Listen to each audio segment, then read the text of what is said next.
ടേബിളിനകത്ത് basically നമ്മൾ പഠിച്ച 2-3 ടാഗുകളുണ്ട്. ഒന്നാമത്തേത് ടേബിൾ എന്ന് പറയുന്ന ടാഗ് തന്നെയാണ്. ആ ടേബിളിനകത്താണ് നമ്മൾ ടേബിൾ ഇടുന്നത്. അത് ഈ ഓരോ റോയും നമ്മൾ TR എന്ന് പറയുന്ന ടാഗിനകത്ത് ഇടും. അതിനുശേഷം അതിനകത്ത് വരുന്ന ഓരോ കോളങ്ങളും TH അല്ലെങ്കിൽ TD എന്ന് പറയുന്നതിനകത്ത് ഇടും. THും TDയും തമ്മിൽ വ്യത്യാസം എന്ന് പറഞ്ഞാൽ ഹെഡർ ആയതുകൊണ്ട് കുറച്ച് ബോൾഡ് വലിയ ഇച്ചിരി ബോൾഡായിട്ടുള്ള ഒരു ഫോർമാറ്റ് കാണിക്കുമെന്ന് മാത്രമേ ഉള്ളൂ. TH TD രണ്ടും സെയിം ആണ്. എസെൻഷ്യലി ലുക്കിൽ മാത്രമേ വ്യത്യാസമുള്ളൂ.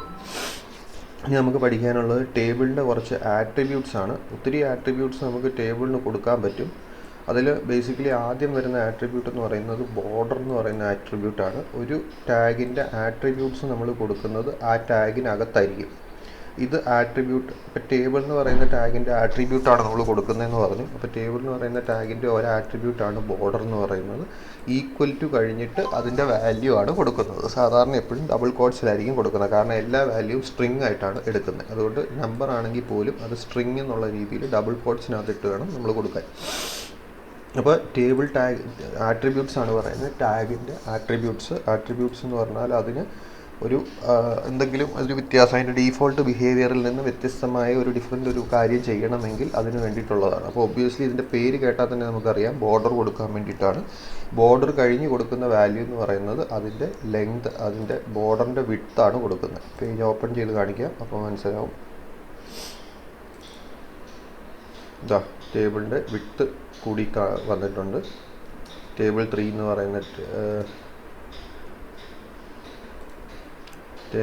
പറയുന്ന ഈ 3_ ടേബിൾ എന്ന് പറയുന്ന ഇതാണ് നമ്മൾ ഓപ്പൺ ചെയ്തത്. ബോർഡറിൻ്റെ വിഡ്ത്ത് 1 കൊടുത്തു. ഇനി വേണേൽ ഒരു 5 കൊടുത്ത് നോക്കാം. പേജ് ഒന്ന് റീലോഡ് ചെയ്ത് നോക്കാം. കണ്ടോ, വിഡ്ത്ത് കൂടിയിട്ടുണ്ട്. ടേബിളിൻ്റെ വിഡ്ത്ത് കൂടും. അതാണ് ടേബിളിൻ്റെ ബോർഡറിൻ്റെ വിഡ്ത്ത് ആയിട്ട് വരുന്നത്. ഇപ്പോൾ ബോർഡർ എന്നുള്ള പാരാമീറ്റർ കൊടുത്താൽ അതിന് ബോർഡ് എന്നുള്ള ആദ്യത്തെ ആട്രിബ്യൂട്ടാണ്. ആട്രിബ്യൂട്ട് കൊടുക്കുന്നത് ആട്രിബ്യൂട്ട് ഈക്വൽ ടു വാല്യൂ എന്നുള്ള രീതിയിലാണ് കൊടുക്കുന്നത്. രണ്ടാമത്തെ ഒരു ആട്രിബ്യൂട്ട് എന്ന് പറയുന്നത് സെൽ പാഡിംഗ് ആണ്.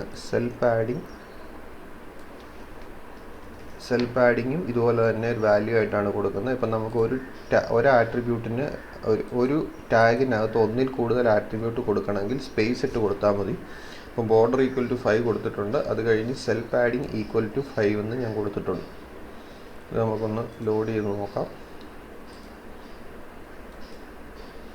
ഇതിൽ സെൽ പാഡിങ് 5 എന്ന് പറഞ്ഞാൽ ഇതിന് മുമ്പുള്ള പേജും ഇതും തമ്മിലുള്ള ഡിഫറൻസ് എന്ന് പറഞ്ഞാൽ ഈ ബോർഡറിൽ നിന്ന് ഓരോ സെല്ലിൻ്റെയും ബോർഡറിൽ നിന്ന് 5 പിക്സൽ വിട്ട് മാറ്റിയായിരിക്കും ബോർഡർ വരയ്ക്കുന്നത്, അല്ലെങ്കിൽ അതിൻ്റെ കണ്ടൻറ്റ് കൊടുക്കുന്നത്.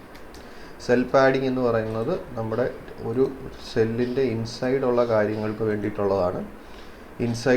ടേബിളിൻ്റെ ഇൻസൈഡ് ഇതിപ്പോൾ ഒന്ന് ശ്രദ്ധിച്ചോളൂ നിങ്ങൾ. ഇവിടുത്തെ സ്പേസ്, അതായത് ഈ ബോർഡറും ഈ ഡാറ്റയും തമ്മിലുള്ള സ്പേസാണ് സെൽ പാഡിങ് കൊണ്ട് ഉദ്ദേശിക്കുന്നത്. ഒന്നുകൂടെ നിങ്ങൾക്ക് മനസ്സിലാകാൻ വേണ്ടിയിട്ട് അത് ഡിലീറ്റ് ചെയ്ത് കളഞ്ഞിട്ട് കാണിച്ചു തരാം. ഇതെല്ലാം നിങ്ങൾ സ്വന്തമായിട്ട് ചെയ്ത് പ്രാക്ടീസ് ചെയ്യണം. അപ്പോഴേ ഇതിനൊരു ഇൻട്രസ്റ്റ് ഉണ്ടാവുള്ളൂ. ഇൻട്രസ്റ്റും അതുപോലെ തന്നെ പഠിക്കാൻ പെട്ടെന്ന് മനസ്സിലാവുകയും ചെയ്യത്തുള്ളൂ. നോക്കിക്കോളുക. ഞാൻ പേജ് റീലോഡ് ചെയ്യാൻ പോവാണ്. ഡിഫറൻസ് എന്താണ് വരുന്നതെന്ന് നോക്കിക്കോളുക. കണ്ടോ, ഇവിടെ വന്നപ്പോൾ ഇത് കണ്ടോ, ബോർഡറിനോട് വളരെ അടുത്താണ് ഡാറ്റ തുടങ്ങിയിരിക്കുന്നത്. ഇപ്പോൾ 5 ഇട്ടാൽ 5 പിക്സൽ വിട്ട് മാറ്റിയിട്ടായിരിക്കും ഡാറ്റ തുടങ്ങുന്നത്. അതാണ് സെൽ പാഡിങ് കൊണ്ട് ഉദ്ദേശിക്കുന്നത്. സെൽ പാഡിങ് ഒന്നുകൂടെ ലോഡ് ചെയ്ത് കാണിക്കാം. കണ്ടോ, സ്പേസ് കൂടി വന്നിട്ടുണ്ട്. സെൽ പാഡിങ് എല്ലാ സൈഡിലേക്കും, ഈ ലെഫ്റ്റ് സൈഡ് ഞാൻ പറഞ്ഞെന്ന് മാത്രമേ ഉള്ളൂ, എല്ലാ സൈഡിലേക്കും. ഇപ്പോൾ ടേബിൾ ഫുള്ളുള്ള കണ്ടൻറ്റ് ആണെങ്കിൽ പോലും അതിൽ നിന്ന് ഇത്ര ഡാറ്റ 5 വിട്ട് ഇപ്പം മേളിലോട്ട് ഹൈറ്റും കൂടിയിട്ടുണ്ട്. അപ്പോൾ ഇതിൻ്റെ ഈ ഡാറ്റ വരുന്നതിൻ്റെ മേളിലേക്കും 5 പിക്സൽ, സൈഡിലേക്കും 5 പിക്സൽ, റൈറ്റിലേക്കും 5 പിക്സൽ, താഴേക്കും 5 പിക്സൽ. അപ്പോൾ ഇതിലെ പിന്നെ ഒരു പ്രത്യേകത ഉള്ളത്, ഏറ്റവും ആ ടേബിളിലെ ഒരു കോളത്തിലെ ഏറ്റവും വീതി കൂടിയ ഇതേതാണോ ഡാറ്റ ഏതാണോ ആ ഡാറ്റയുടെ വിട്ട്. ഇപ്പോൾ ഇതിലാണെങ്കിൽ വിനോദ് സാർ എന്നുള്ളതാണ് ഏറ്റവും ലെങ്ത് കൂടിയത്. അപ്പോൾ ഇതിൻ്റെ ലെങ്തിനനുസരിച്ചായിരിക്കും കോളത്തിൻ്റെ ലെങ്ത് സെറ്റ് ചെയ്യുന്നത്. ഇവിടെയാണെങ്കിൽ ഈ ഡെസിഗ്നേഷൻ എന്ന് പറയുന്ന ഫീൽഡാണ് ഏറ്റവും ലെങ്ത്, അതുകൊണ്ട് അതാണ്. ഇവിടെ വരുമ്പോൾ ഈ ജെൻഡറും ഫീമെയിലും ഒക്കെ ഒരേ ലെങ്താണ്. അപ്പോൾ അതിന് ജെൻഡറിനനുസരിച്ചാണ് തോന്നുന്നു, ഫീമെയിൽ അല്ല, ജെൻഡറിൻ്റെ ലെങ്ത് അനുസരിച്ച് ഇവിടെ സെറ്റ് ചെയ്തിട്ടുണ്ട്. മനസ്സിലാക്കേണ്ട ഒരു കാര്യം, ഹെഡറിൻ്റെ ലെങ്ത് അനുസരിച്ചല്ല, ആ കോളത്തിൽ വരുന്ന ഏറ്റവും വിട്ട് കൂടിയത് ഏതാണോ അത്. ഇപ്പോൾ ഇതിൽ നോക്കിയാൽ വിനോദ് സാറിൻ്റെ ആണ് ഏറ്റവും ലെങ്ത് ഉള്ള പേര് വന്നിരിക്കുന്നത്. അപ്പോൾ അതിനനുസരിച്ചാണ് ലെങ്ത് സെറ്റ് ആകുന്നത്. അപ്പോൾ അതുണ്ട്. ഇനി അടുത്ത ആട്രിബ്യൂട്ട് എന്ന് പറയുന്നത് സെൽ സ്പേസിംഗ് ആണ്. സെൽ സ്പേസിംഗ് കൊടുത്തു നോക്കാം. ഇത് മൂന്നാമത്തെ ആട്രിബ്യൂട്ടാണ് നമ്മൾ ടേബിളിന് കൊടുക്കുന്നത്. സെൽ സ്പേസിംഗ് കൊടുക്കുവാണ്. സെൽ സ്പേസിംഗ് ഈക്വൽ ടു 5 കൊടുക്കുമ്പോൾ എന്ത് ഡിഫറൻസ് വരുമെന്ന് നമുക്ക് നോക്കാം. നോക്കിക്കോളുക, ഈ സെല്ലും അടുത്ത സെല്ലും തമ്മിലുള്ള ലെങ്ത് കൂടിയിട്ടുണ്ട്. ഈ ഒരു സെല്ലും അടുത്ത സെല്ലും തമ്മിലുള്ള ഗ്യാപ്പ് കൂടിയിട്ടുണ്ട്. അതാണ് സെൽ സ്പേസിംഗ് കൊണ്ട് ഉദ്ദേശിക്കുന്നത്. അപ്പോൾ സെൽ പാഡിംഗ് എന്ന് പറഞ്ഞാൽ ഒരു സെല്ലിനകത്തെ ഡാറ്റയും അതിൻ്റെ ബോർഡറും തമ്മിലുള്ള ലെങ്താണ് സെൽ പാഡിംഗ് കൊണ്ട് ഉദ്ദേശിക്കുന്നത്.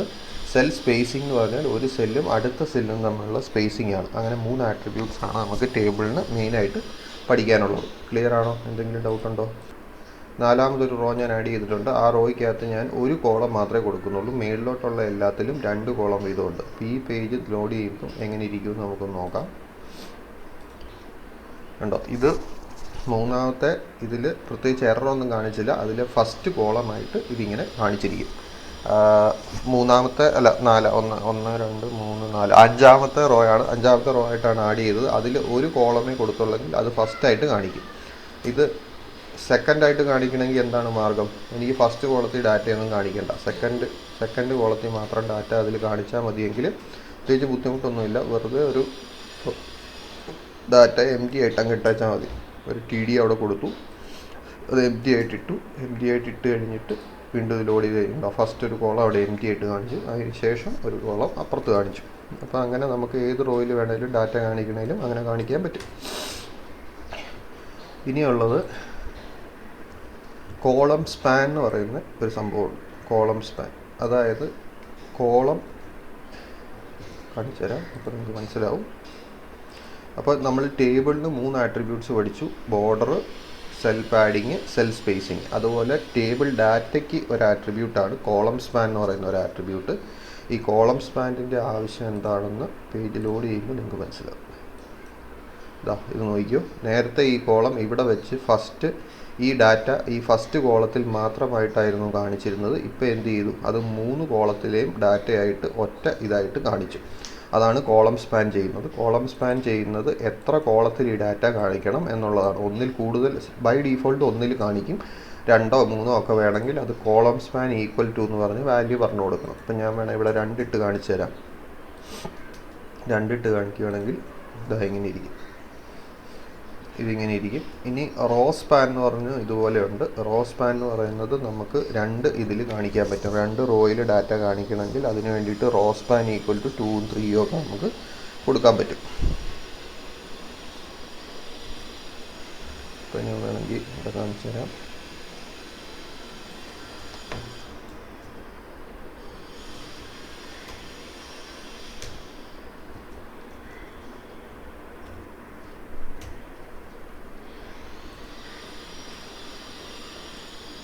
കണ്ടോ, റോ സ്പാൻ ഈക്വൽ ടു 2 കൊടുത്തു. ഞാൻ ഈ ഹാദിയ മിസ്സിൻ്റെ റോയിൽ 3ാമത്തെ കോളത്തിൽ ഫീമെയിലിന് കാണിക്കുന്നതിന് റോ സ്പാൻ ഈക്വൽ ടു 2 എന്ന് കൊടുത്തു. റോ സ്പാൻ ഈക്വൽ ടു 2 എന്ന് പറഞ്ഞാൽ ഈ കൊടുക്കുന്ന ഡാറ്റ 2 റോയിലായിട്ട് കാണിക്കണം എന്നാണ്.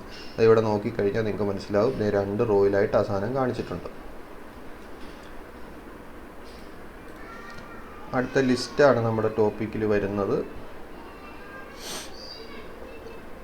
HTML list allows web authors to group a set of related items into list. ലിസ്റ്റായിട്ട് കാണിക്കാൻ വേണ്ടിയിട്ട് ഉപയോഗിക്കുന്നതാണ്. List in HTML is basically of 2 types. Ordered ലിസ്റ്റും അൺഓർഡേർഡ് ലിസ്റ്റും ഉണ്ട്. വളരെ എളുപ്പമുള്ളതാണ്. നമ്മൾ HTML എപ്പോഴും ഉപയോഗിക്കുന്ന ഒരു സാധനമാണിത്. ബേസിക്കലി നമ്മൾ വേർഡിലൊക്കെ ടൈപ്പ് ചെയ്യുമ്പോൾ ബുള്ളറ്റ് പോയിൻറ്റ്സ് കൊടുക്കുന്ന പോലെ, അല്ലെങ്കിൽ നോട്ട് എഴുതുമ്പോൾ നമ്മളിങ്ങനെ ബുള്ളറ്റ് പോയിൻറ്റ്സ് 1 2 3 എന്നൊക്കെ പറഞ്ഞ് കൊടുക്കൂലേ, അല്ലെങ്കിൽ ഓരോ പോയിന്റ് തുടങ്ങുമ്പോൾ അതിന് മുമ്പ് ഒരു സ്റ്റാറൊക്കെ ഇട്ട് കാണിക്കും. അങ്ങനെ കാണിക്കാൻ വേണ്ടിയിട്ടുള്ള സാധനമാണ് ലിസ്റ്റ് എന്ന് പറയുന്നത്. അതിൽ 2 ടൈപ്പ് ഉണ്ട്: ഓർഡേർഡ് ലിസ്റ്റും അൺഓർഡേർഡ് ലിസ്റ്റ്. ഓർഡേർഡ് ലിസ്റ്റ് എന്ന് പറഞ്ഞാൽ അതിൽ 1 2 3 അല്ലെങ്കിൽ ABCD ആ രീതിയിൽ ഓർഡർ ചെയ്തായിരിക്കും കാണിക്കുന്നത്. അൺഓർഡേർഡ് ലിസ്റ്റ് എന്ന് പറഞ്ഞാൽ അതിൽ സ്റ്റാറോ അല്ലെങ്കിൽ ഡോട്ടോ അങ്ങനെ എന്തെങ്കിലുമൊക്കെ ആയിരിക്കും കാണിക്കുന്നത്. അപ്പോൾ 2 രീതിയിലുണ്ട്. നോട്ടൊന്ന് എഴുതി എടുത്തോളുക. ഇതാണ് നോട്ട്. വീഡിയോ കാണുമ്പോൾ ഒന്ന് ഇപ്പോൾ എഴുതിയെടുക്കണ്ട, ഇതിൻ്റെ വീഡിയോ ഞാൻ അയച്ചു തരും. ആ സമയത്ത് വീഡിയോ ഒന്ന് പോസ് ചെയ്തിട്ട് അയച്ചാൽ മതി, എഴുതിയെടുത്താൽ മതി. അപ്പോൾ നമുക്ക് ലിസ്റ്റും ഒന്ന് ചെയ്തു തന്നെ കാണാം. ലിസ്റ്റിൻ്റെ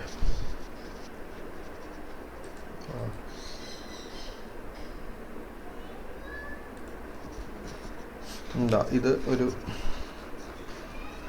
ഒരു സിമ്പിളായിട്ടുള്ള ലിസ്റ്റാണ്. ഞാനൊരു HTML തുടങ്ങിയിട്ടുണ്ട്. ഞാൻ ഇതിന് മുമ്പുള്ള ക്ലാസ്സിൽ പറഞ്ഞത് ഇങ്ങനെ പ്രോഗ്രാം എഴുതരുതെന്നാണ്. ഇത് ഞാൻ വേർഡിൽ മര്യാദയ്ക്ക് നോട്ട് പാഡിൽ മര്യാദയ്ക്ക് ടൈപ്പ് ചെയ്തതായിരുന്നു. അപ്പോൾ ഇതിലേക്ക് കോപ്പി ചെയ്തപ്പോൾ ഇങ്ങനെയായി പോയതാണ്. എൻ്റെ കുഴപ്പമല്ല, അതുകൊണ്ട് എന്നെ കുറ്റം പറയരുതാരും. അപ്പോൾ ഇതുണ്ട്, ഇത് ഈ രീതിയിൽ കൊടുക്കണമെന്നാണ് പറഞ്ഞത്. ഇപ്പോൾ HTML-നകത്ത് ഈ ബോഡി വരും. ബോഡിക്കകത്ത് വരുന്നത് പിന്നെ ഒരു ടാബ് സ്പേസ് ഇട്ട് കൊടുക്കണം. ഇങ്ങനെ കിടക്കണം. പിന്നെ ഓർഡേർഡ് ലിസ്റ്റ് എന്നുള്ളത് ഈ രീതിയിൽ പോകണം. ഈ ഇൻഡൻറ്റേഷനാണെങ്കിൽ പൈത്തണിനുള്ള പ്രോഗ്രാമിംഗ് ലാംഗ്വേജ് ആണെങ്കിൽ ഇൻഡൻറ്റേഷൻ കറക്റ്റായിട്ട് ഫോളോ ചെയ്യും എല്ലാവരും. കാരണം അത് ഇൻഡൻറ്റേഷൻ തെറ്റാണെങ്കിൽ അപ്പം തന്നെ എറർ റിപ്പോർട്ട് ചെയ്യും. ഓക്കെ, അപ്പോൾ ഇതൊരു സിമ്പിൾ HTML പേജാണ്. ഇതിനകത്തൊരു HTML ഉണ്ട്, ഒരു ബോഡി ഉണ്ട്. ആ ബോഡിക്കകത്തൊരു ഹെഡിങ് കൊടുത്തിട്ടുണ്ട്. അതിനകത്ത് ഒരു ഓർഡേർഡ് ലിസ്റ്റ് കാണിക്കാൻ വേണ്ടിയിട്ട് OL എന്ന് പറയുന്ന ടാഗ് ഉപയോഗിച്ചിട്ടുണ്ട്. അപ്പോൾ OL എന്ന് പറയുന്ന ടാഗ് ഉപയോഗിക്കുന്നത് ഓർഡേർഡ് ലിസ്റ്റ് കാണിക്കാൻ വേണ്ടിയിട്ടാണ്. OL-നകത്ത് ഇതുപോലെ സ്റ്റാർട്ടിംഗ് ടാഗും എൻഡിങ് ടാഗും ഇടുക. അതിനുശേഷം അതിനകത്ത് ഓരോ ഐറ്റംസ് കാണിക്കേണ്ടത് LI എന്ന് പറയുന്ന ടാഗിനകത്താണ്. LIയും ഇതുപോലെ സ്റ്റാർട്ടിംഗ് ടാഗും എൻഡിങ് ടാഗും ഇടുക. ലിസ്റ്റ് ഐറ്റം എന്നാണ് ഇതിൻ്റെ ഓർഡേർഡ് ലിസ്റ്റ്. OL എന്നാണ് അതിൻ്റെ ഫുൾ ഫോം. OL-ൻ്റെ ഫുൾ ഫോം ഓർഡേർഡ് ലിസ്റ്റാണ്. അതുപോലെ ഓർഡേർഡ് ലിസ്റ്റിനകത്ത് ഏതൊക്കെ ലിസ്റ്റ് ഐറ്റംസ് കാണിക്കണം എന്നുള്ളതാണ് LIയിൽ പറഞ്ഞു കൊടുക്കുന്നത്. അപ്പോൾ ഇതാണ് ലിസ്റ്റ് ഐറ്റം എന്ന് പറയുന്നത്. ഇത് നമുക്ക് ഓപ്പൺ ചെയ്ത് നോക്കാം. ഇങ്ങനെ കാണിക്കും. ഓർഡേർഡ് ലിസ്റ്റായിട്ട് കാണിക്കുന്നുണ്ട്. കോഫി, ടീ, മിൽക്ക് എന്ന് ഉള്ള 1 2 3 എന്നുള്ള നമ്പർ വന്നിട്ടുണ്ട്. അതുകൊണ്ടാണ് ഓർഡേർഡ് ലിസ്റ്റ് എന്ന് പറയുന്നത്. അപ്പോൾ ഓർഡേർഡ് ലിസ്റ്റ് അങ്ങനെയാണ്. ഓർഡേർഡ് ലിസ്റ്റിനകത്ത് 2 ടാഗുകളാണ് വരുന്നത്. OL എന്ന് പറയുന്ന ടാഗും LI എന്ന് പറയുന്ന ടാഗും. രണ്ടും കണ്ടെയ്നർ ടാഗ്സ് ആണ്. കാരണം അതിനകത്ത് ഡാറ്റ കണ്ടെയ്ൻ ചെയ്യും. അതുകൊണ്ട് എൻഡിങ് ടാഗും കറക്റ്റായിട്ട് വേണം.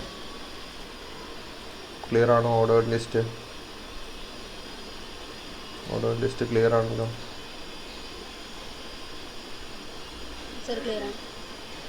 ഓക്കെ.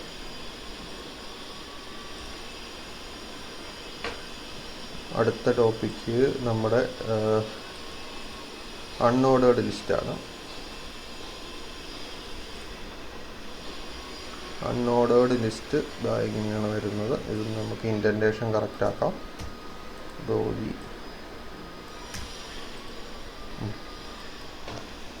അതുപോലെ കഴിവതും അൺവാണ്ടഡ് സ്പേസസ് ഒക്കെ ഡിലീറ്റ് ചെയ്ത് കളയുക. പ്രോഗ്രാം കാണുമ്പോൾ ഒരു ഭംഗിക്കിരിക്കണം.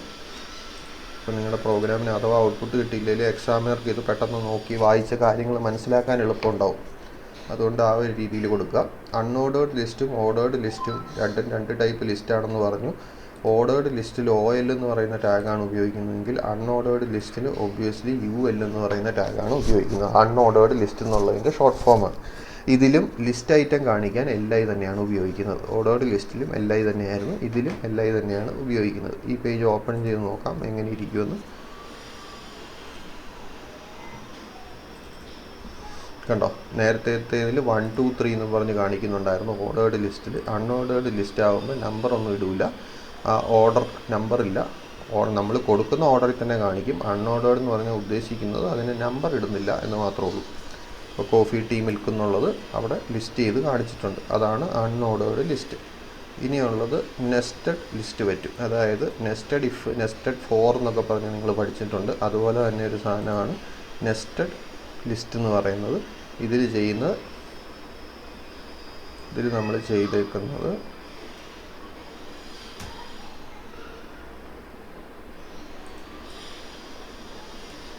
ഒരു ലിസ്റ്റിനകത്ത് മറ്റൊരു ലിസ്റ്റ് ഇട്ടിട്ടുണ്ട്. ഇവിടെ കണ്ട ഒരു ഹെഡിങ് കൊടുത്തിട്ടുണ്ട്, ഒരു paragraph, list can be nested എന്നൊക്കെ പറഞ്ഞ് കൊടുത്തിട്ടുണ്ട്.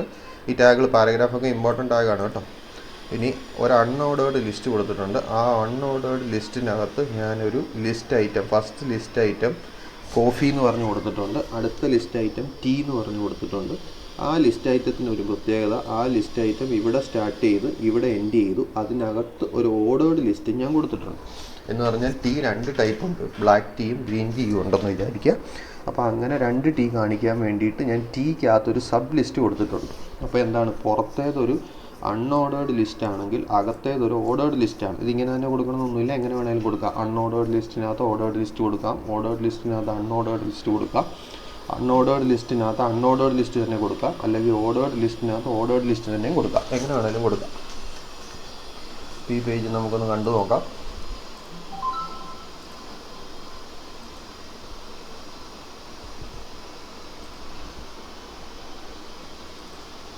ഇത് കണ്ടോ, പേജ് കാണിക്കുന്നത് എങ്ങനെയാണെന്ന് നോക്കിക്കോളുക. നമ്മൾ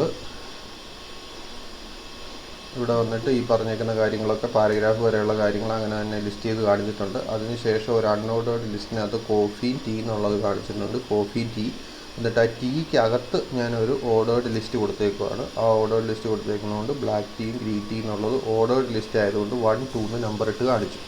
ഓർഡേർഡ് ലിസ്റ്റ് അവിടെ കഴിഞ്ഞു. എന്നിട്ട് ഈ ലിസ്റ്റ് ഐറ്റവും ഇവിടെ തീർന്നു. അതിന് ശേഷം അതിന് താഴെ മിൽക്ക് എന്ന് കൊടുത്തേക്കുന്നതുകൊണ്ട് അതിൻ്റെ താഴത്തെ ഐറ്റമായിട്ട് മിൽക്ക് കാണിക്കും. അപ്പോൾ ഇത് എല്ലാവരും ഒന്ന് ട്രൈ ചെയ്ത് നോക്കുക. നോക്കുമ്പം അൺഓർഡേർഡ് ലിസ്റ്റിനകത്ത് ഓർഡേർഡ് ലിസ്റ്റ് വരുന്നതാണ് ഞാൻ ചെയ്ത് കാണിച്ചു തന്നെ. അതുപോലെ ഓർഡേർഡിനകത്ത് അൺഓർഡേർഡ് വരുന്നത് നോക്കുക. അതുപോലെ അൺഓർഡേർഡിനകത്ത് അൺഓർഡേർഡ് തന്നെ കൊടുത്തു നോക്കുക. അതുപോലെ ഓർഡേർഡ് ലിസ്റ്റിനകത്ത് ഓർഡേർഡ് ലിസ്റ്റ് തന്നെ കൊടുത്തു നോക്കുക. ഈ 4 കോമ്പിനേഷനും ട്രൈ ചെയ്ത് നോക്കുക. ബൈനറിയിൽ 0, 0, 0, 1, 1, 0, 1, 1 എന്ന് പറയുന്ന പോലെ എല്ലാം ഒന്ന് പരീക്ഷിച്ച് നോക്കുക. അടുത്ത നമ്മുടെ ടോപ്പിക് എന്ന് പറഞ്ഞാൽ ഈ ടേബിളിന് ആട്രിബ്യൂട്ട്സ് ഉണ്ടെന്ന് ഞാൻ പറഞ്ഞു. അതുപോലെ നമ്മുടെ ഓർഡേർഡ് ലിസ്റ്റിനും ചില ആട്രിബ്യൂട്ടുകളുണ്ട്. അതാണ് നമ്മൾ അടുത്തതായിട്ട് നോക്കാൻ പോകുന്നത്. ഓർഡേർഡ് ലിസ്റ്റിൻ്റെയും അൺഓർഡേർഡ് ലിസ്റ്റിൻ്റെയും ആട്രിബ്യൂട്ട്സ് ആണ് അടുത്തതായിട്ട് നമ്മൾ നോക്കുന്നത്. അതും നമുക്ക് ഇതുപോലെ തന്നെ ഒന്ന് അലൈൻ ചെയ്തിടാം.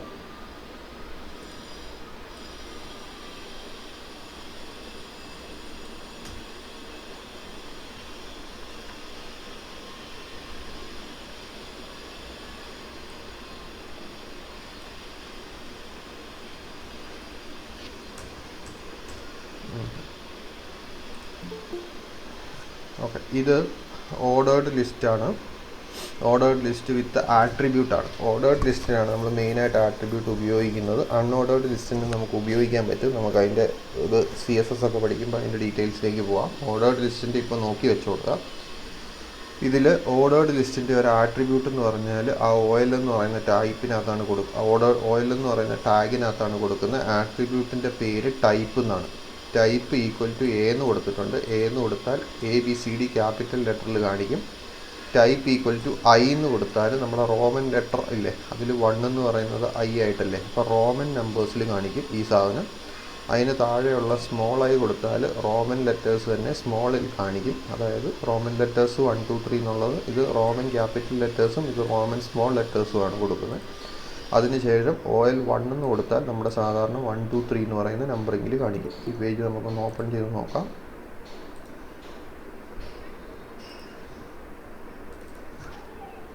ഇതാ കണ്ടോളൂ, ആദ്യം A എന്ന് കൊടുത്തതിന് ABCD എന്ന് കാണിച്ചു. റോമൻ I എന്ന് കൊടുത്തതിന് റോമൻ ലെറ്റേഴ്സിൽ കാണിച്ചു.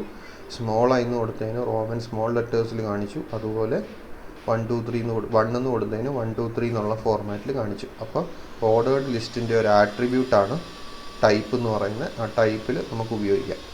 ഇനി ഇതല്ലാതെ നമുക്ക് എന്താ പറയുന്നത്, നമ്മുടെ അൺഓർഡേർഡ് ലിസ്റ്റ് ഇല്ലേ, ഇതിനകത്ത് നമുക്ക് കൊടുക്കാൻ പറ്റും. ഇതിലിപ്പോൾ ബൈ ഡീഫോൾട്ട് ഒരു ഡോട്ട് പോലത്തെ ഒരു ഇതാണ്, ഒരു ബുള്ളറ്റാണ് കാണിച്ചത്. ആ ബുള്ളറ്റ് നമുക്ക് മാറ്റിയിട്ട് പല രീതിയിലുള്ള ബുള്ളറ്റുകൾ കൊടുക്കാൻ പറ്റും. CSS പഠിക്കുമ്പോൾ അതിൻ്റെ ഡീറ്റെയിൽസിലേക്ക് പോകും. അതുകൊണ്ടാണ് ഇപ്പോൾ പറയാത്തത്. അപ്പോൾ ഇപ്പം ഓർഡേർഡ് ലിസ്റ്റിൻ്റെ മാത്രം ആട്രിബ്യൂട്ട്സിനെ പറ്റിയാണ് പറഞ്ഞിട്ടുള്ളത്. അപ്പോൾ ഓർഡേർഡ് ലിസ്റ്റിൻ്റെ ആട്രിബ്യൂട്ട് മെയിനായിട്ട് ടൈപ്പ് ഉണ്ട്. ടൈപ്പ് എന്ന് പറയുന്ന ഒരു ആട്രിബ്യൂട്ടാണ് നമ്മൾ മെയിനായിട്ട് ഉപയോഗിക്കുന്നത്. ആങ്കർ ടാഗ് എന്ന് പറയുന്നത് നമ്മുടെ ഈ മാർക്കപ്പ് ലാംഗ്വേജുകൾക്ക് ബേസിക്കായിട്ട് വേണ്ടിയ ഒരു ടാഗാണ്. എന്തുകൊണ്ടാണ് മാർക്കപ്പ് ലാംഗ്വേജ് വേണ്ടിയെന്ന് പറഞ്ഞാൽ, മാർക്കപ്പ് ലാംഗ്വേജ് പറഞ്ഞാൽ നമ്മൾ പറഞ്ഞു നമുക്ക് ഓരോ സ്ഥലങ്ങൾ മാർക്ക് ചെയ്യാം. ഒരു പേജിൽ നിന്ന് മറ്റൊരു പേജിലേക്ക് പോകാൻ വേണ്ടിയിട്ട് ലിങ്ക് അതിൽ കൊടുക്കാം, അല്ലേ? ഒരു പേജിൽ മറ്റൊരു പേജിലേക്ക് പോകാൻ നിങ്ങൾ ഒരുമാതിരി ഏത് വെബ് പേജ് എടുത്താലും അതിൻ്റെ ഏറ്റവും വലിയ പ്രത്യേകത എന്ന് പറഞ്ഞാൽ അതിനകത്ത് എവിടെയെങ്കിലും ക്ലിക്ക് ചെയ്താൽ മറ്റൊരു സ്ഥലത്തേക്ക് പോകാനുള്ള ലിങ്കുകൾ അതിനകത്ത് ഇഷ്ടംപടി കാണും. അപ്പോൾ അങ്ങനെ മറ്റൊരു സ്ഥലത്തേക്ക് പോകാനുള്ള ഒരു ലിങ്ക് നമ്മുടെ പേജിൽ കൊടുക്കാൻ വേണ്ടിയിട്ടുള്ള ഒരു ടാഗാണ് ആങ്കർ ടാഗ് എന്ന് പറയുന്നത്. അപ്പോൾ നമ്മൾ പല ടാഗുകൾ പഠിക്കുന്നുണ്ട്. അതിൽ ആങ്കർ ടാഗ് A എന്ന് പറയുന്ന ടാഗാണ് ഉപയോഗിക്കുന്നത്. അപ്പോൾ പല ടാഗുകൾക്കും ആട്രിബ്യൂട്ടുകളും ഉണ്ടെന്ന് പറഞ്ഞു. അതിൽ ടേബിളിൻ്റെ ആട്രിബ്യൂട്ട്സ് നമ്മൾ പഠിച്ചു, TDയുടെയും THൻ്റെയും ഒക്കെ ആട്രിബ്യൂട്ട്സ് നമ്മൾ പഠിച്ചു. അതുപോലെ ഓർഡേർഡ് ലിസ്റ്റിൻ്റെ ആട്രിബ്യൂട്ട് നമ്മൾ പഠിച്ചു. അങ്ങനെ എല്ലാത്തിനും ആട്രിബ്യൂട്ട്സ് ഉണ്ട്. അപ്പോൾ ഇതുവരെ പറഞ്ഞ ടാഗുകൾക്കൊക്കെ നമുക്ക് ആട്രിബ്യൂട്ട് വേണമെങ്കിൽ കൊടുക്കാമായിരുന്നു, വേണ്ടെങ്കിൽ വേണ്ടെന്ന് വെക്കാമായിരുന്നു. പക്ഷേ ആങ്കർ ടാഗിൻ്റെ ഒരു പ്രത്യേകത, ആങ്കർ ടാഗിന് href എന്ന് പറയുന്ന ഒരു ആട്രിബ്യൂട്ട് ഉണ്ട്. അത് മാൻഡേറ്ററി നിർബന്ധമായിട്ടും കൊടുക്കണം. It specifies the URL. അതായത് ആങ്കർ ടാഗ് ഞാൻ പറഞ്ഞു ക്ലിക്ക് ചെയ്യുമ്പോൾ എങ്ങോട്ടെങ്കിലും പോകാനായിട്ടാണ് ആങ്കർ ടാഗ് ഉപയോഗിക്കുന്നതെന്ന് പറഞ്ഞില്ലേ. അപ്പോൾ എങ്ങോട്ടാണ് പോകുന്നതെന്ന് എന്തായാലും നിർബന്ധമായും പറഞ്ഞു കൊടുക്കണ്ടേ, അല്ലെ പിന്നെ ക്ലിക്ക് ചെയ്തിട്ട് കാര്യമില്ലല്ലോ. അതുകൊണ്ട് ആ എങ്ങോട്ടാണ് പോകേണ്ടതെന്ന് പറഞ്ഞു കൊടുക്കുന്നത് href എന്ന് പറയുന്ന ആട്രിബ്യൂട്ടിനകത്താണ് പറഞ്ഞു കൊടുക്കുന്നത്.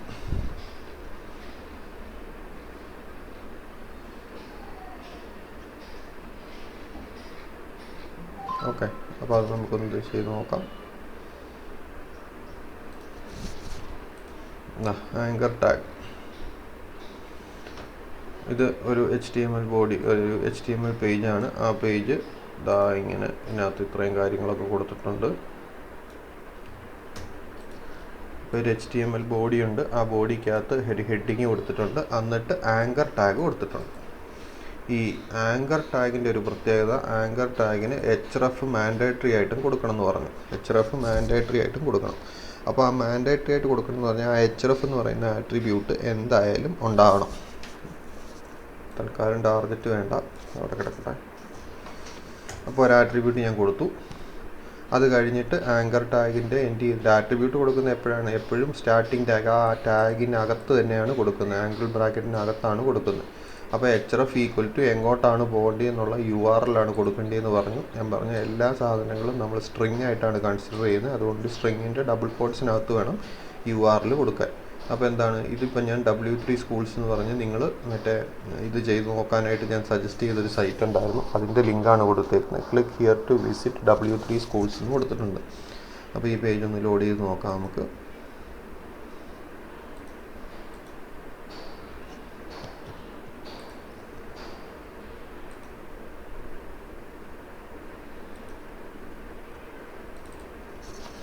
ഇവിടെ അതങ്ങനെ കാണിക്കുന്നുണ്ട്. Click here to visit W3 schools എന്ന് കാണിക്കുന്നുണ്ട്. അതൊരു പർട്ടിക്കുലർ ഫോർമാറ്റിലൊക്കെ കാണിക്കും. അത് ക്ലിക്ക് ചെയ്യാൻ പറ്റുന്ന ലിങ്ക് ആയതുകൊണ്ടാണ് അങ്ങനെ കാണിക്കുന്നത്. അപ്പോൾ അതിൽ ക്ലിക്ക് ചെയ്യുമ്പോഴത്തേക്കും നേരെ W3 സ്കൂൾസ് എന്ന് പറയുന്ന സൈറ്റിലേക്ക് പോയി. അപ്പോൾ അതാണ് നമ്മുടെ ആങ്കർ ടാഗ് കൊണ്ട് ഉദ്ദേശിക്കുന്നത്. അപ്പോൾ നമുക്ക് നമ്മുടെ പേജിൽ തന്നെ മറ്റ് പേജുകളിലേക്കൊക്കെ ഇപ്പോൾ നമ്മൾ വെബ്സൈറ്റൊക്കെ ഡെവലപ്പ് ചെയ്യുമ്പോൾ നമ്മുടെ വെബ്സൈറ്റിലെ അടുത്ത പേജിലേക്ക് പോകാനുള്ള ലിങ്കൊക്കെ ഇങ്ങനെ കൊടുക്കാം. ഇനിയുള്ളത് ഇതിന് href എന്ന് പറയുന്ന ഒരു മാൻഡേറ്ററി ആട്രിബ്യൂട്ടാണെന്ന് പറഞ്ഞു. അതുപോലെ മാൻഡേറ്ററി അല്ലാത്തൊരു ആട്രിബ്യൂട്ടും കൂടി ഉണ്ട്, ടാർഗറ്റ് എന്ന് പറയുന്ന ഒരു ആട്രിബ്യൂട്ട് ഉണ്ട്. അത് ഞാൻ പേജ് ലോഡ് ചെയ്ത് കാണിക്കുമ്പോൾ നിങ്ങൾക്ക് മനസ്സിലാവും. ടാർഗറ്റ് ഈക്വൽ ടു ബ്ലാങ്ക് എന്ന് കൊടുത്തിട്ടുണ്ട്. ഇതിപ്പോൾ കണ്ടോ W3 സ്കൂൾസ് ഓപ്പണായി വന്നു. W3 സ്കൂൾസ് ഓപ്പണായി വന്നു. ഞാൻ ബാക്ക് അടിക്കുമ്പോൾ എനിക്ക് അടുത്ത പേജിലേക്ക് പോകാൻ പറ്റും. അതായത് ഈ സെയിം പേജിൽ തന്നെയാണ് അത് ഓപ്പണായി വന്നത്. ഇനി ഞാനിപ്പം ടാർഗറ്റ് ഈക്വൽ ടു ബ്ലാങ്ക് കൊടുത്തിട്ടുണ്ട്. എന്നിട്ട് ഒന്നും കൂടെ അത് ക്ലിക്ക് ചെയ്യാൻ പോവാണ്. ഇപ്പോൾ ശ്രദ്ധിച്ചാൽ മനസ്സിലാവും, ഇതൊരു പുതിയ വിൻഡോയിൽ അല്ലെ പുതിയ ടാബിലാണ് ഓപ്പൺ ആയത്. നമ്മുടെ പഴയ സാധനം ഇവിടെ തന്നെ കിടപ്പുണ്ട്. പുതിയൊരു വിൻഡോയിൽ ഓപ്പൺ ആയിട്ട് അല്ലെ പുതിയൊരു ടാബിൽ ഓപ്പൺ ആയിട്ട് വരും. അതാണ് ടാർഗറ്റ് എന്ന് പറയുന്ന attribute. Target equal to blank എന്ന് കൊടുത്താൽ ഇപ്പോൾ target attribute specifies where to open the link in the document. If target equal to underscore blank ആണെങ്കിൽ the link will open in a new browser window or tab. It can have values as self എന്ന് പറഞ്ഞു കൊടുക്കാം. അതായത് ഒന്നും കൊടുത്തില്ലെങ്കിൽ ആ വിൻഡോയിൽ തന്നെ ഓപ്പൺ ആവും. അല്ലെ ബ്ലാങ്ക് അല്ലെങ്കിൽ പേരൻ്റ് അല്ലെങ്കിൽ ടോപ്പ് എന്നൊക്കെ പറഞ്ഞു കൊടുക്കുക. അത് നമ്മൾ സാധാരണ യൂസ് ചെയ്യാറില്ല, പക്ഷേ വാല്യൂസ് അങ്ങനെ ഉണ്ടെന്ന് മനസ്സിലാക്കി വെച്ചോളൂ. പേരൻ്റ് എന്ന് പറഞ്ഞാൽ ഇപ്പോൾ വന്ന പേജ് ഏതെങ്കിലും ഒരു വേറൊരെണ്ണം ക്ലിക്ക് ചെയ്തപ്പോഴാണ് ഇത് ഓപ്പൺ ആയതെങ്കിൽ, അതായത് നമ്മൾ നിൽക്കുന്ന പേജ് ഈ പേജിലാണ് നിൽക്കുന്നത്. ഈ പേജിലേക്ക് നമ്മൾ വന്നത് വേറെ ഏതെങ്കിലും ഒരു പേജ് ക്ലിക്ക് ചെയ്തപ്പോൾ പുതിയൊരു വിൻഡോ ഓപ്പൺ ആയിട്ടാണ് വന്നതെങ്കിൽ പേരൻറ്റിൽ ക്ലിക്ക് ചെയ്താൽ ആ പഴയ വിൻഡോയിൽ ഓപ്പൺ ആയിട്ട് വരും. അതൊക്കെ ഇത്തിരി കോംപ്ലിക്കേറ്റഡ് കാര്യങ്ങളാണ്, അതിൻ്റെ ഡീറ്റെയിൽസിലേക്ക് നിങ്ങൾ പോകേണ്ട. വാല്യൂസ് ഇത്രയും ഉണ്ടാകാമെന്ന് മാത്രം മനസ്സിലാക്കി വെക്കുക. അതുപോലെ നമുക്ക് എത്ര വേണമെങ്കിലും കൊടുക്കുക. ഈ പാല് കണ്ട് ഇവിടെ ഞാനൊരു പാരഗ്രാഫിനകത്ത് അതിൻ്റെ എക്സ്പ്ലനേഷൻ കൊടുത്തിട്ടുണ്ട്. അപ്പോൾ നോട്ടായിട്ട് അത് എഴുതിയെടുത്തോളുക. പാരഗ്രാഫായിട്ട് ഞാൻ കൊടുത്തേക്കുന്നതുകൊണ്ടാണ് ഇതിവിടെ കാണിക്കുന്നത്. അപ്പോൾ href ഇങ്ങനെ കൊടുക്കാം. ടാർഗറ്റ് എന്ന് പറയുന്നത് ബ്ലാങ്ക് അണ്ടർസ്കോർ ബ്ലാങ്ക് എന്നാണ് കൊടുക്കേണ്ടത്. അണ്ടർസ്കോർ പോയതാണ്, അത് കാണാൻ പറ്റാത്തതാണ് കേട്ടോ. അണ്ടർസ്കോർ ബ്ലാങ്ക് എന്ന് കൊടുക്കണം W3 സ്കൂൾസ്. അതുപോലെ നമുക്ക് നമ്മുടെ പേജിൽ തന്നെയുള്ള ഒരു HTML പേജിൻ്റെയും കൊടുക്കാം. ഇത് കണ്ടോ, ഇവിടെ ഞാൻ കൊടുത്തിട്ടുണ്ട് href എന്ന് പറഞ്ഞിട്ട് ഒരു ആങ്കർ ടാഗ് കൊടുത്തിട്ടുണ്ട്. ആ ആങ്കർ ടാഗിനകത്ത് കൊടുത്തേക്കുന്നത് 2_5_ list with attribute.html എന്ന് പറഞ്ഞാൽ നമ്മൾ മുമ്പേ എടുത്ത ഓർഡേർഡ് ലിസ്റ്റ് ഇല്ലേ, ആ പേജിൻ്റെ ലിങ്കാണ് കൊടുത്തേക്കുന്നത്. അപ്പോൾ അതൊരു ലോക്കൽ പേജ് ആയതുകൊണ്ട് ഈ പേജ് ഇവിടെ തന്നെയാണ് കൊടുത്തേക്കുന്നത്. അപ്പോൾ ഇവിടെ എന്താണ്, ഇവിടെ ഞാൻ ആ ടാർഗറ്റ് പേജിൻ്റെ ഫുൾ URL ആയിരുന്നു കൊടുത്തിരുന്നത്. ഇവിടെ ഞാനിപ്പോൾ ഓപ്പൺ ചെയ്തേക്കുന്ന ഈ 2_ ആങ്കർ ടാഗ് കിടക്കുന്ന പേജ് ഉണ്ടല്ലോ, ഫോൾഡർ ഉണ്ടല്ലോ, ഇത് കിടക്കുന്ന സെയിം ഫോൾഡറിൽ തന്നെയുള്ള മറ്റൊരു ഫയലാണ് ലിങ്കായിട്ട് കൊടുത്തേക്കുന്നത്. അപ്പോൾ ആ ഫയലിൻ്റെ പേര് മാത്രം പറഞ്ഞു കൊടുത്താൽ മതി. പുറത്തുള്ള ഒരു വെബ്സൈറ്റ് ആണെങ്കിൽ ആ വെബ്സൈറ്റിൻ്റെ ഫുൾ അഡ്രസ്സ് കൊടുക്കണം. നമ്മൾ ഇട്ടേക്കുന്ന ഫോൾഡറിൽ തന്നെ ഉള്ള ഒരു പാത്താണെങ്കിൽ ആ ഫയലിൻ്റെ പേര് മാത്രം കൊടുത്താൽ മതി. ഇത് കണ്ടോ, ഇവിടെ അങ്ങനെ കൊടുത്തിട്ടുണ്ട്. അപ്പോൾ അതിൻ്റെ ആ ലിങ്ക് കാണിക്കുന്നത് കണ്ടോ, ഇവിടെ ലോക്കൽ പേജ് എന്നുള്ള പേരിൽ കാണിക്കും. ഞാൻ ഈ ലോക്കൽ പേജിൽ ക്ലിക്ക് ചെയ്യുമ്പോൾ കണ്ടോ പഴയ വിൻഡോ ഓപ്പണായി. പഴയ വിൻഡോയിൽ അല്ലെങ്കിൽ ആ പേജ് ഓപ്പണായി. പഴയ വിൻഡോ അല്ല, ആ പേജ് ഓപ്പണായി. അപ്പോൾ അങ്ങനെയാണ് നമ്മൾ ആങ്കർ ടാഗുകൾ ഉപയോഗിക്കുന്നത്. ആങ്കർ ടാഗിൽ നമുക്കൊരു URL കൊടുക്കണം. അതൊന്നെങ്കിൽ ഫുൾ അഡ്രസ്സ് ആയിരിക്കും, അല്ലെങ്കിൽ നമ്മുടെ വെബ്സൈറ്റിൽ തന്നെ നമ്മുടെ സെയിം ഫോൾഡറിലുള്ള പേജ് ആണെങ്കിൽ ആ HTML പേജ് അല്ലെങ്കിൽ PHP പേജിൻ്റെ ഫുൾ നെയിം മാത്രം കൊടുത്താൽ മതി. ക്ലിയർ ആണോ? എന്തെങ്കിലും ഡൗട്ട് ഉണ്ടോ?